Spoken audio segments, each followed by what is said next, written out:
ಸಂಪತ್ತಿನ ದುಡ್ಡು ಜಾಣ್ಮೆಯ ಉಳಿತಾಯ ಅಷ್ಟೇ. ನೀವು 100 ರೂಪಾಯಿ ಸಂಪಾದಿಸಿ 120 ರೂಪಾಯಿ ಖರ್ಚು ಮಾಡ್ತೀರಾ ಅಂದ್ರೆ ಅದಕ್ಕಿಂತ ದೊಡ್ಡತನ ಇನ್ನೊಂದಿಲ್ಲ. ನೀವು 100 ರೂಪಾಯಿ ಸಂಪಾದಿಸಿ ಅದ್ರಲ್ಲಿ 80 ರೂಪಾಯಿ ಖರ್ಚು ಮಾಡಿ 20 ರೂಪಾಯಿ ಉಳಿಸ್ತೀರಾ ಅಂದ್ರೆ ನೀವೇ ಜಾಣರು. ರೆಕ್ಕೆ ಕಟ್ಟಿ ಹಾರುವಂತ ಖರ್ಚುಗಳನ್ನ ಕತ್ತರಿಸಿ ಬಿಸಾಕಿ. ಖರ್ಚು ಅನ್ನೋದು ತಗೊಳ್ಬೇಕು, ಬೇಕಾದ್ರೆ ನಡೀಲಿ, ಬೇಕಾದ್ರೆ ಓಡ್ಲಿ, ಆದ್ರೆ ಹಾರಕ್ ಬಿಡ್ಬೇಡಿ. ಖರ್ಚುಗಳನ್ನ ರೆಕ್ಕೆ ಕೊಂಡು ಹಾರುತ್ತಲ್ಲ ಆ ರೆಕ್ಕೆಯನ್ನ ಕಟ್ ಮಾಡಿ ಗೊತ್ತಿಲ್ಲದೆ ಬಿಸ್ನೆಸ್ ಎಲ್ಲ ತಲೆ ಹಾಕ್ಬೇಕು. ವಾರನ್ ಬಫೆಟ್ ಅಂತಿದ್ರು, ಪ್ರಪಂಚದ ಅತಿ ದೊಡ್ಡ ಇನ್ವೆಸ್ಟರ್ ಅವರು. ಅವ್ರು ಹೇಳ್ತಾರೆ, ನನಗೆ ಕಂಪ್ಯೂಟರ್ ಅರ್ಥ ಆಗುತ್ತೆ, ಕಂಪ್ಯೂಟರ್ ಗೊತ್ತು, ಅದರಲ್ಲಿ ಬೇಕಾದ್ರೆ ಇನ್ವೆಸ್ಟ್ ಮಾಡ್ತೀನಿ, ಬಟ್ ಕ್ರಿಪ್ಟೋ ಕರೆನ್ಸಿ ಬಗ್ಗೆ ನಂಗೆ ಗೊತ್ತಿಲ್ಲ, ನಾನು ಇನ್ವೆಸ್ಟ್ ಮಾಡಲ್ಲ ಅಂತ. ನಿಮಗೆ ಎಲ್ಲವೂ ಬಿಸ್ನೆಸ್ ಗೊತ್ತಾಗ್ಬೇಕಾಗಿಲ್ಲ, ಅದೇ ಅರ್ಥ ಆಗ್ಬೇಕು. ಯಾರೋ ಒಬ್ರು ವಿವರಿಸಿದಾಗ ಹಿಂಗೆ ಹೇಳ್ತಾರೆ ಹಂಗೆ ಹೇಳ್ತಾರೆ, ನಿಮ್ಗೆ ಅರ್ಥ ಆಗ್ಬೇಕು.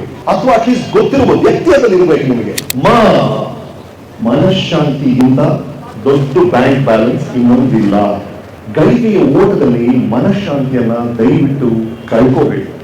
ದುಡ್ಡು ಮುಖ್ಯ, ಆದ್ರೆ ಹೆಂಡತಿ ಮಕ್ಕಳು ಮುಖ್ಯ, ಲೈಫು ಮುಖ್ಯ, ಸ್ನೇಹಿತರು ಮುಖ್ಯ, ಜೀವನ ಎಲ್ಲ ಇರಬೇಕು. ನೀವು 360 ಡಿಗ್ರೀಸ್ ಇರಬೇಕು. ಪರರನ್ನ ಮೆಚ್ಚಕ್ ಹೋಗಿ ಸಾಲ ತಗೊಂಡು ಪರದಾಡಬೇಡಿ. ಪಕ್ಕದ ಮನೆಯವ್ರು ಕಾರ್ ತಗೊಂಡು ಅಂತ ನೀವು ಕಾರ್ ತಗೊಳ್ಳೋದು, ಅವ್ರು ಥಾಯ್ಲ್ಯಾಂಡ್ ಹೋದ್ರು ಅಂತ ನೀವು ಬ್ಯಾಂಕಾಕ್ ಹೋಗೋದು. ನಿಮ್ ಕೈಯಲ್ಲಿ ದುಡ್ಡಿದ್ದಾಗ ಪ್ಲಾನ್ ಮಾಡಿ ವಿಷಯಗಳನ್ನ ಇನ್ನೊಬ್ಬರನ್ನ ಮೆಚ್ಚಕ್ಕೆ ನಿಮ್ಮಲ್ಲಿ ಕೆಪಾಸಿಟಿಯನ್ನ ಬೆಳೆಸ್ಕೊಂಡು ಎಲ್ಲವೂ ಸಿಗುತ್ತೆ. ಸ್ವಲ್ಪ ದಯವಿಟ್ಟು ಕಾಯಿ, ಅರ್ಜೆಂಟ್ ಆಗಿ ಓಡಬೇಡಿ.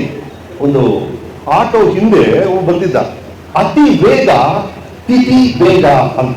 ಹರಿಯದಿರಬೇಡ, ಎಲ್ಲ ಚೆನ್ನಾಗಿರೋ ವಿಷಯ ನಿಮ್ಗೆ ಬರುತ್ತೆ, ಸ್ವಲ್ಪ ಸಮಯ ಆಗುತ್ತೆ, ವೇಟ್ ಮಾಡಿ. ದೂರದ ಭವಿಷ್ಯ ಇಸ್ ಈಕ್ವಲ್ ಟು ದಿನನಿತ್ಯದ ಅಭ್ಯಾಸ. ಪ್ರತಿದಿನ ಏನ್ ಮಾಡ್ತೀರಾ ಹೇಳಿ, ನಿಮ್ ಭವಿಷ್ಯ ಹೇಗಿರುತ್ತೆ ನಾನು ಹೇಳ್ತೀನಿ. ಅದು ಯಾವ ಜ್ಯೋತಿಷ್ಯ ಹೇಳ್ಬೇಕಾಗಿಲ್ಲ. ನಾನು ಬೆಳಗ್ಗೆ ಹೇಳ್ತೀನಿ ಸರ್, ಇನ್ಸ್ಟಾಗ್ರಾಮ್ ರೀಲ್ ನೋಡ್ತೀನಿ ಸರ್, 10 ಗಂಟೆ ಸ್ನಾನ ಮಾಡ್ತೀನಿ ಸರ್, ಮತ್ತೆ ಇನ್ಸ್ಟಾಗ್ರಾಮ್ ರೀಲ್ ನೋಡ್ತೀನಿ ಸರ್, ಮಧ್ಯಾಹ್ನ ಊಟ ಮಾಡ್ತೀನಿ ಸರ್, ಮತ್ತೆ ಇನ್ಸ್ಟಾಗ್ರಾಮ್ ರೀಲ್ ನೋಡ್ತೀನಿ ಸರ್. ಇದು ನಿಮ್ಮ ದಿನನಿತ್ಯದ ಅಭ್ಯಾಸ ಅಂದ್ರೆ ಖಂಡಿತ ನಿಮ್ಮ ಭವಿಷ್ಯ ಹೇಗಿರುತ್ತೆ ಅಂತ ನಿಮಗೆ ಗೊತ್ತು. ಅದನ್ನ ಬೆಳಗ್ಗೆ ಹೇಳ್ತೀನಿ ಸರ್, ಬೆಳಗ್ಗೆ ಎಕ್ಸರ್ಸೈಸ್ ಮಾಡ್ತೀನಿ ಸರ್, ನಾನು ಅರ್ಧ ಗಂಟೆ ಓದ್ತೀನಿ ಸರ್, ನನ್ನ ಕೆಲಸಕ್ಕೆ ಸಂಬಂಧಪಟ್ಟ ವಿಷಯಗಳನ್ನ ಜನರನ್ನ ಸಂಪರ್ಕ ಮಾಡ್ತೀನಿ ಸರ್, ಇನ್ನಷ್ಟು ಕಲಿಕೆಯನ್ನು ನನ್ನ ಮುಳುಗಿಸ್ಕೊಳ್ತೀನಿ ಸರ್. ಇದು ನನ್ನ ನಿತ್ಯದ ಅಭ್ಯಾಸ ಅಂತ ಹೇಳಿ ನಿಮ್ಮ ಭವಿಷ್ಯ ಆಗಿರುತ್ತೆ ಅಂತ ನಾನು ಹೇಳ್ತೀನಿ. ಮೊನ್ನೆ ಹುಡುಗ ಒಬ್ಬ ಯಾರು ಸೂರ್ಯವಂಶಿ ನೋಡಿದ್ರ ಮ್ಯಾಚ್, ಅವನಿಗೆ 1 ಕೋಟಿ ರೂಪಾಯಿ ಕೊಟ್ಟಿದ್ದಾರೆ IPL ಅಲ್ಲಿ. ಯಾಕೆ ಕೊಟ್ಟರೆ ನಿಪುಣ ಅವನು, ಕ್ರಿಕೆಟ್ ಅಲ್ಲಿ ಎಕ್ಸ್ಪರ್ಟ್ ಅವನು. ಯಾವುದೋ ಒಂದು ವಿಷಯದಲ್ಲಿ ನೀವು ನಿಪುಣರಾಗಿರ್ಬೇಕು.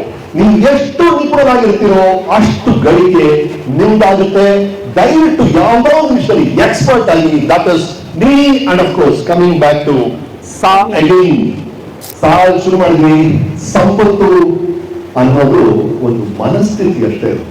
ಶ್ರೀಮಂತ ಇದಲ್ಲ, ನಾನು ಶ್ರೀಮಂತ ಆಗ್ತೀನಿ, ಎಲ್ಲ ಒಳ್ಳೆಯ ವಿಷಯಗಳು, ಎಲ್ಲ ಹಿತವಾದ ವಿಷಯಗಳು ನನಗೆ ಅರ್ಹತೆ ಇದೆ, ನನಗೆ ಜೀವನ ಅದನ್ನು ಕೊಡುತ್ತೆ ಅಂತ ನಂಬ್ತಾನೆ. ಏನಿಲ್ಲ, ಜೀವನದ ಎಲ್ಲ ವರ್ಷಗಳು ನನಗೆ ಅರ್ಹತೆ ಇದೆ, ನನಗೆ ಬರುತ್ತೆ ಅನ್ನೋ ಒಂದು ಮನಸ್ಥಿತಿಯನ್ನ ದಯವಿಟ್ಟು ಬೆಳೆಸ್ಕೊಳ್ಳಿ. ಎಲ್ಲ ಚೆನ್ನಾಗುತ್ತೆ. ಎಲ್ಲರಿಗೂ ಥ್ಯಾಂಕ್ ಯು ವೆರಿ ಮಚ್. ಸರಿ ಗಮ ಪದ ಸರ್, ಗುಡ್ ಲಕ್. ನಿಮ್ಮೆಲ್ಲರ ಲೈಫು ಇದೇ ತರ